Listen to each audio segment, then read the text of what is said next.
That bottle of soy sauce in your cupboard? There's a good chance it contains less than 10% actual soy sauce. The rest is water, sugar, and chemicals. Some countries have banned outright. 6 UK brands are selling you flavored water at premium prices. But what we uncovered about their ingredients was far worse. Walk into any Tesco, Sainsbury's, or Waitrose, and you'll find dozens of soy sauce bottles lining the shelves. Dark soy, light soy, reduced salt versions. All promising authentic Asian flavor for your stir-fries and marinades.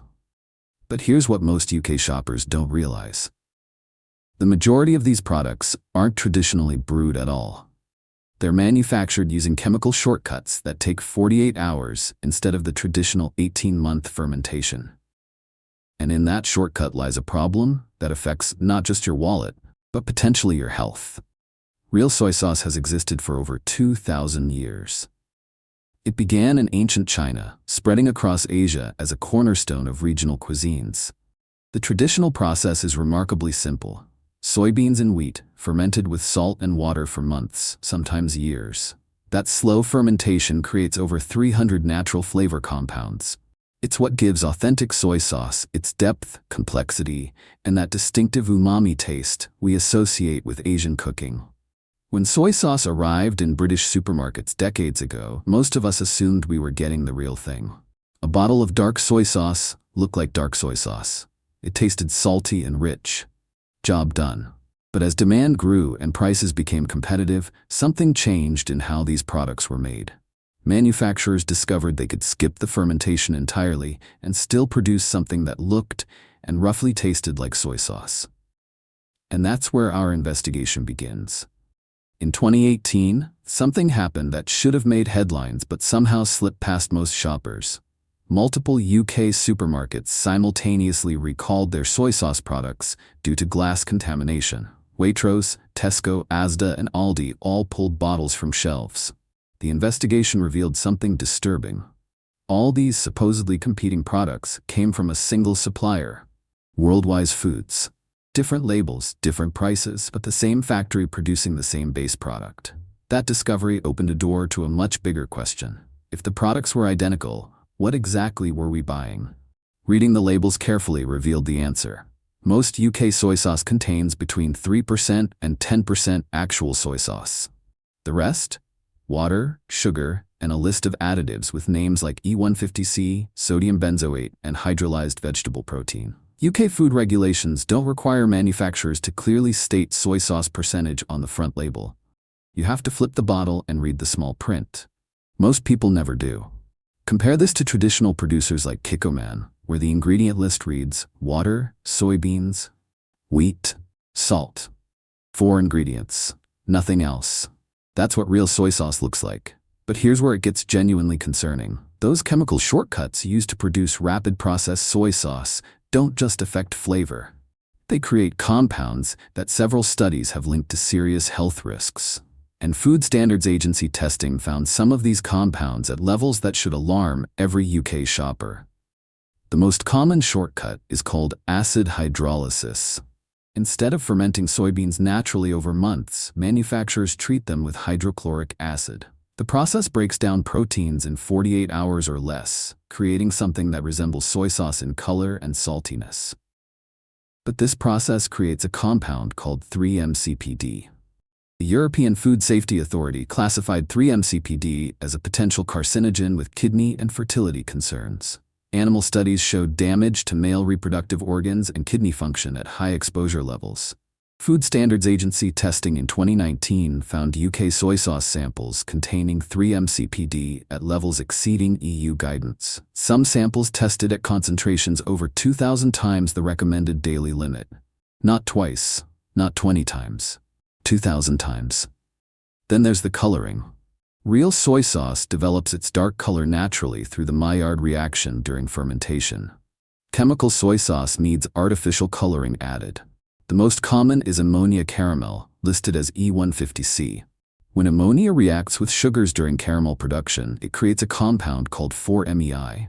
The U.S. National Toxicology Program found clear evidence of carcinogenicity in animal studies. California requires cancer warnings on products exceeding certain 4-MEI levels. The UK requires nothing, Many brands also add sodium benzoate as a preservative. A Southampton University study funded by the FSA linked sodium benzoate combined with artificial colors to hyperactivity in children and measurable IQ reduction. When sodium benzoate meets vitamin C and heat during cooking, it can convert to benzene, a known human carcinogen. Real soy sauce doesn't need preservatives. The fermentation process that creates it naturally preserves the product. The fact that these products require chemical preservation tells you exactly how they're made. Some brands add hydrolyzed vegetable protein to boost umami flavor artificially. This ingredient carries the highest 3 mcpd contamination risk of any additive used in soy sauce production. The reduced salt versions present their own deception. Brands like Sainsbury's reduced salt soy sauce contain only 5% actual soy sauce. The reduced salt claim is technically accurate, but only because there's barely any real soy sauce in the bottle to contain salt in the first place. You're getting more diluted flavored water, and you still need to use more of it to get any flavor, defeating the entire purpose. Meanwhile, premium retailers like Waitrose and Marks & Spencer charge significantly more for products with identical formulations to budget supermarkets. You're paying 67p per 100 milliliters at Waitrose for 4% soy sauce content when genuinely fermented Kikkoman costs 58p per 100 milliliters. You're literally paying more for dramatically inferior quality because the label makes you feel like you're buying better. Blue Dragon dark soy sauce contains between 3 to 9% actual soy sauce.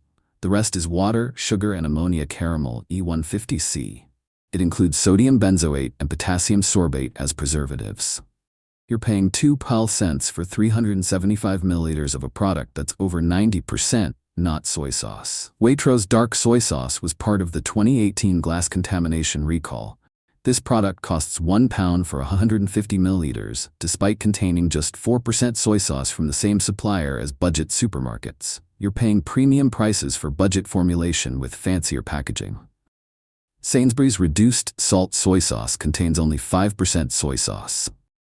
The reduced salt claim is technically true, but meaningless when there's barely any real soy sauce in the bottle. You end up using more product to get flavor, defeating the health benefit entirely. Marks & Spencer light soy sauce charges 135 thems for 150 milliliters of 8% soy sauce content made in Malaysia using Chinese soy extract. You're paying triple the price of Kikkoman for virtually identical formulation to budget brands, just with different branding. Morrison's dark soy sauce contains just 5% soy sauce, but packs 17.17 grams of salt per 100 milliliters, the highest we tested. 1 tablespoon gives you nearly half your daily salt limit. At 90p for 150 milliliters, it's actually worse value than premium alternatives when you calculate actual soy sauce content per pound spent. Aldi Asia Specialities soy sauce contains 10% soy sauce extract plus ammonia caramel E150C and artificial sweeteners. It was also part of the 2018 recall, coming from the same worldwide food supplier as other supermarkets. The NHS spends approximately £2.1 billion annually managing hypertension alone. Products loaded with salt to compensate for lack of actual flavor contribute directly to that crisis. Stroke kills around 34,000 people in Britain each year, with high sodium intake being a major risk factor. These misleading products matter because you're making purchasing decisions based on incomplete information. When you see reduced salt or premium branding from Waitrose or M&S, you assume you're making healthier or higher quality choices. In reality, you're buying the same industrial product as budget supermarkets, just with different marketing. The financial impact adds up quietly. If you're buying 150 milliliters of M&S soy sauce for 135 cents, when 250 milliliters of genuinely fermented Kikkoman costs less per 100 milliliters, you're wasting money every shopping trip. Multiply that across a year of regular purchases, and you've spent £20 to £30 extra for objectively inferior products. The health implications are harder to quantify immediately, but consistent exposure to 3 mcpd, 4 MEI, and excessive sodium creates cumulative risk over time. These aren't immediate threats, but long-term exposures matter, especially for families using soy sauce regularly. What you should do: check the ingredient list before buying. Real soy sauce contains 4 ingredients maximum: water, soybeans, wheat, and salt. If you see preservatives, caramel coloring, or percentages below 20%, put it back. Choose naturally brewed options like Kikkoman, available in every major supermarket for less money than premium-owned brands. If you're celiac or avoiding gluten, look for Tamari, which uses only soybeans without wheat. The annual cost difference between chemical soy sauce and proper fermented varieties is £10–12. That's less than one takeaway meal for a year of better quality. The biggest revelation here isn't that cheap soy sauce exists. It's that premium retailers are charging you more for the same low-quality base product as budget supermarkets, wrapped in fancier packaging and clever marketing. You're not getting what you think you're paying for. Brands you trust, stores you associate with quality, are selling you 4% soy sauce at premium prices while genuinely fermented alternatives cost less and sit on the same shelf. The takeaway is simple. Ignore the branding, ignore the price point, and read the ingredients. 4 ingredients maximum. If the label lists preservatives, caramel coloring, or hydrolyzed proteins, you're buying a chemical shortcut, not traditional soy sauce. Awareness matters now because manufacturers rely on shoppers not checking labels. Once you know what to look for, the deception becomes obvious, and you can't unsee it. Which of these brands has been sitting in your kitchen? Drop your experience in the comments below. Have you noticed the difference between chemical and naturally brewed soy sauce, or has this investigation opened your eyes for the first time? We uncover the hidden truths behind everyday UK foods, one story at a time. No corporate spin, no brand loyalty, just facts that help you shop smarter. If this investigation helped you, subscribe to stay informed about what's really in your shopping basket. There's more coming that every UK shopper needs to know.